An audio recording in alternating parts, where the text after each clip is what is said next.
I'm just a regular guy. I'm married. I've been with my wife for 16 years now. We've been married 11. We have 2 kids, 9 and 7. And so when I'm not out here trying to create change in Newark, I'm throwing the football around my son. I'm kicking the soccer ball with my daughter. I'm reading books to them. I'm spending time with my wife, taking her to shows, concerts. We love music. We love hip hop, so we go to a lot of shows together. We walk, together. We just do everything together. And so I'm just doing what most other people are doing, taking care of my family, trying to be the best husband I could be. My wife, most days she says I'm not as good as I need to be, so I do the best that I can and trying to be the best father I can. And then also trying to find some time for myself. When I'm with myself, I'm either reading or I'm listening to music, or I'm working out, or playing sports, or just finding time to chill, because sometimes, with the community work that I'm involved in, it can be very over-encompassing. And so when I can find time to relax, I enjoy that. Well, how I got here is a lot of people give me opportunity. I grew up in my neighborhood, I grew up like everybody else in my neighborhood. Most of us were the kids of teenage moms. My mom was 19. Very few families on my block had fathers in the household, which was very unfortunate. I was very blessed to have my grandfather and my grandmother, and they were like rocks. Like many kids in my neighborhood, were touched by gun violence. I lost my mom to gun violence when I was young. But it was also a neighborhood that was really a proud and strong neighborhood. We're always outside. We played together outside. I hear nowadays, the kids will say, we need a program. And because our outside was safe, we created our own program. Everybody put their foot together in the middle, and my mother and your mother were hanging out close. My mother punched your mother right there. You probably know about that, Ross, but what color was the blood, right? We played kick the can. We played hide and seek. We just had a good time. We would make up games. And so that was the kind of neighborhood I grew up in. There's a lot of fellowship, there's a lot of love, there's a lot of support. If you weren't doing what you're supposed to do, anybody in the neighborhood could hold you accountable. If you were doing what you were supposed to do, anybody in the neighborhood would affirm you and would encourage you. And so it was a beautiful neighborhood I grew up in. It was a beautiful experience, even though we had difficulties and challenges at the same time. And we really got to get our neighbors back to that place where they're loving, they're affirming, they're encouraging. And they're also places of mutual accountability where anybody in the neighborhood can hold kids and can hold one another accountable for doing the kind of things that we ought to expect of one another. I wasn't really with my mom that much my first 8 years. She had me at 19. She was kind of getting on her feet. So when I was 8, I went to go live with her. And I was really excited, because that's your mother. And for kids, or at least for me, your mother's the center of everything. So I was really excited to live with her and also get some stability, because every year and a half, I'd be in a different home, different school. So I was very excited. And I didn't even get an opportunity to really bond with her. So it was very difficult. I was with her about a month or 2. We had a broken lock. She found a locksmith to fix the lock. And the locksmith and my mom entered into a relationship. And it became a textbook domestic violence situation. It happens all the time. It happens to women throughout our community. Restraining orders get ignored. And that's what happened with us. We had to be on the run. Because he would continue to violate these restraining orders. And so it was very difficult, and we were in the shelter for a while. And I believe to this day, if he would have known where we were, I may not be here. But what happened, we were on the run, he didn't know where we were, so he waited for my mom at the workplace. And, she didn't make it out. And so that was, and then right after that, my father popped up, and I was with him for a few months. Came home one day, he was gone. He didn't leave a note, he didn't say goodbye, and I would never see him again. So it was one of those periods, it was like it's always something new. So before I was with my mom, every year and a half, I'm in a different home. I'm with my mom, and we had that difficulty. My father pops up. So I became numb to a lot of things after a while, because it was just always something new. But I thank God for my grandmother and my grandfather, who kind of stabilized things for me from there. And the only reason I'm here today is because of them, because of my neighborhood, and because I got a scholarship from the Boys and Girls Club to get a college prep education. And that's why education matters so much to me. Because somebody just tapped me on the shoulder, gave me a lifeline that other kids didn't have. Most of the kids I grew up with were smarter, stronger, tougher, but they didn't have the opportunity that I had. And so that's why I've dedicated my life to making sure that every kid has the opportunity to be fully who God has created them to be.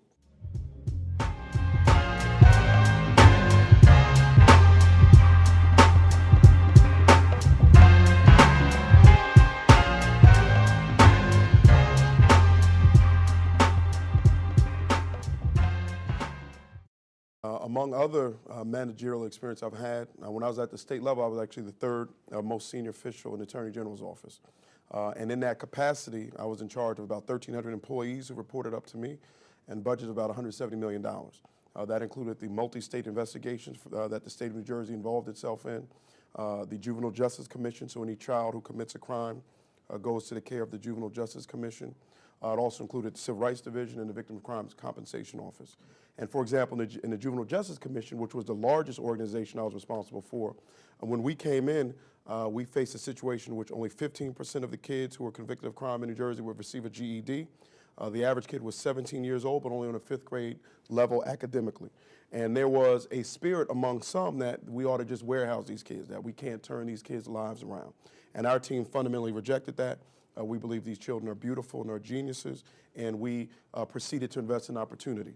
We brought Youth Bill in and expanded Youth Bill not only in the JJC but throughout the state of New Jersey. It's one of the most successful programs in the country for dealing with gang-involved kids. We provided more learning time for the children in our juvenile prison system. We partnered with the community colleges to provide vocational programming and other educational supports to our kids. We held everybody accountable. We gave them the resources they need. We gave them the supports they needed, but we also held folks accountable. And when we're finished in the Corzine years, we're able to double the graduation rate to 30%. Now, we're not going to throw a parade for 30%, but it was 15 when we came in. The Casey Foundation found that New Jersey was a model state, the model state, in the country for alternative detention for kids. And we're also able to reduce the rearrest rate for kids charged with crime as well. And that's day-to-day management. So we didn't produce those numbers by accident. That's day-to-day, 10 hours a day, making sure people have the resources they need, managing folks, supporting them when necessary, disciplining when required, and being focused on our strategic objectives, which were to make sure when these kids left us, they're in much better shape than when we found them. And I'm very proud of the record we had, and that really speaks to the kind of managerial experience I'm going to bring to bear as the mayor of this city.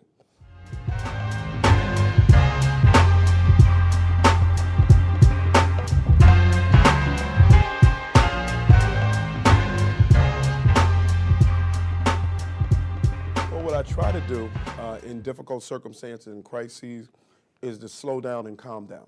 What I first try to do is get myself together emotionally, because the emotions of the leader will affect the entire organization. And so if your leader begins to panic, or if your leader becomes unsteady and uncertain, or if your leader begins lashing out at people, that's the entire organization is going to reflect that. So what I try to do is calm myself down, stay calm, and try not to get too high when things are great, not try not to get too low when things are bad. And then really understand what's the nature of the crisis. Why are we in crisis? What is the problem? What are the causes of the problem? What are the solutions connected to those causes? How do we then execute our work in such a way that we're able to pursue those solutions to the problem? So I really want to be solution-focused, which requires you to really identify the nature of the problem, then make sure our team is working collaboratively in order to address the problem. I'm also a big believer in collaborative thinking, that there's certain things I have in my head, some are good, some are bad. There's other team members who have things in their head, some are good, some are bad. But when we collaborate and put all brains together and we put all information in a kind of collective pool, we're going to be able to solve problems better that way. But I think it's critical for leaders to be calm, to be solutions-oriented, to be affirming, to be collaborative, to also, discipline when necessary, because, if we don't understand the causes and don't make steps to make adjustments, then you continue to repeat the same problems over and over again. I try to do that, and I'm definitely a passion-driven person. To run for office in a place like Newark, you got to have some passions. This is not easy. This is very sacrificial. It's time away from your family. For a professional, there's no economic incentive. There's no money in this. You're going to get cussed out by tens of thousands of people no matter what you do. So it's a sacrifice.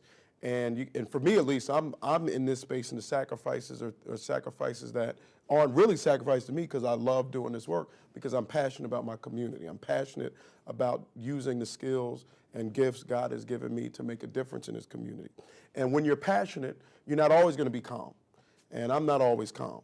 And there are times when I get very upset, and I get upset most when I think we're selling our people short, when we're making mistakes, or we're not executing well, or I'm not executing well, or I'm making mistakes, or I'm doing things that are getting in the way of the mission of serving people. And so when that happens, there'll be times when I get emotional, there'll be times when I get upset, There'll get times when I'm pointed. There'll be times when I have a tone.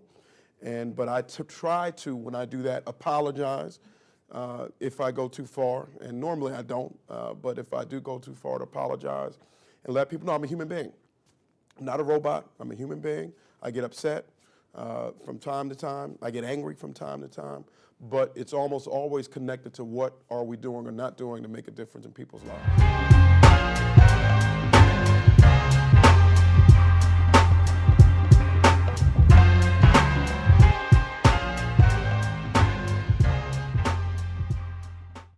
Well, I was in a lot of different schools because, again, the first 8 years of my life, I was basically in a different home every year, year and a half. And then after I lost my mom, I was back in the South Ward. And then my grandmother, when I was in 7th grade, put me in a small Catholic school in Hillside for 7th and 8th grade. So I was in public school until 7th and 8th grade. And then 8th grade, I got the scholarship to go to Seton Hall Prep. And so I was in every environment, public schools primarily, small Catholic school, and then a large Catholic school, Seton Hall Prep. And the experience when I was in the city, was because at a young age, you just do what your teachers tell you. So I just knew we played, we had fun.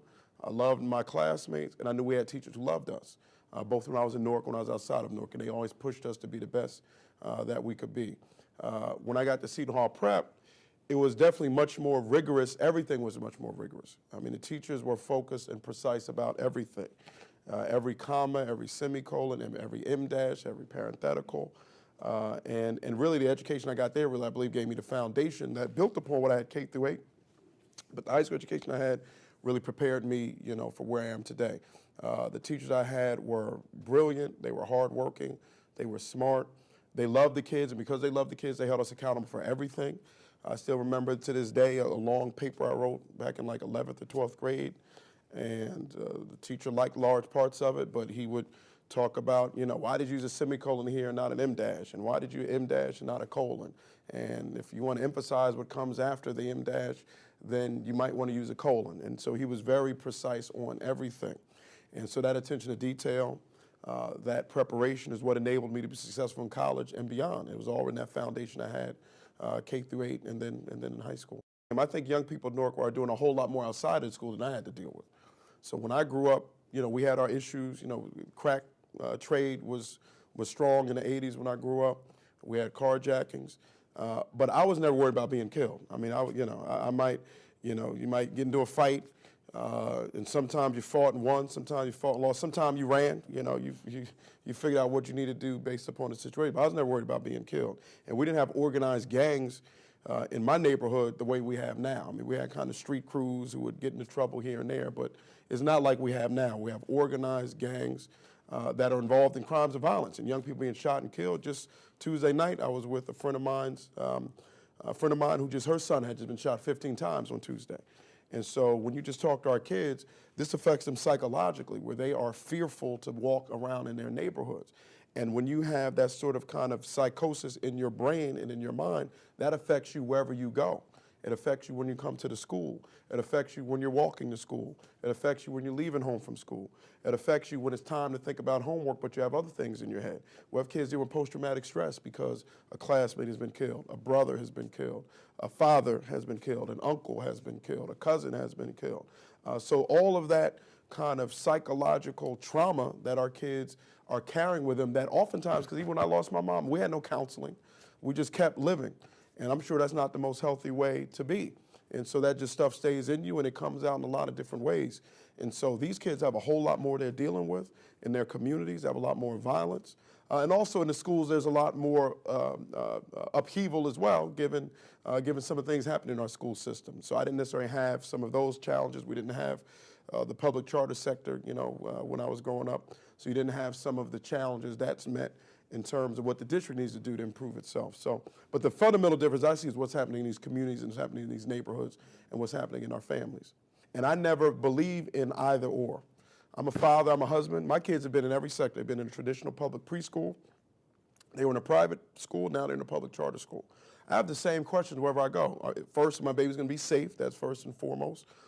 Two, do you believe in the limitless potential of our kids? And that's fundamental, because a lot of people say they do, but they don't act like they do. So when we hear stuff like, well, not everybody's college material. And there's nothing wrong with vocational trades. Those are very important. But in communities like Newark, we start talking about that in 7th and 8th and 9th grade. In other communities, that's after we've seen if we can get you to college, then we look at other options. And so do you believe in the limitless potential of these kids? Are you then prepared to have a curriculum and staff that can execute on that belief you have? And so those are questions I ask for any and every sector, traditional public school, public charter school, or otherwise. And I believe they ought to be able to work collaboratively to make sure that kids receive the best education. So my upbringing has been in all those sectors too. So I do think my thoughts may be rooted in some of my experiences, but my experiences have been in all. I had Mrs. Jones when I was in 4th and 5th and 6th grade in a traditional public school, who was amazing, who loved kids, who worked her butt off, and was one of the best teachers I've had. I also had Mr. Benkowski and Mr. Dawson when I was at a private school, Seton Hall Prep, who loved the kids, who were unbelievably rigorous, and who worked very hard to make sure kids could fulfill their potential. So I think this either or choice is false. It's ridiculous. I believe it's politically motivated by those who have a political interest in seeing communities divided. No parent thinks that way. No child thinks that way. Most educators don't think that way. And I don't think that way either.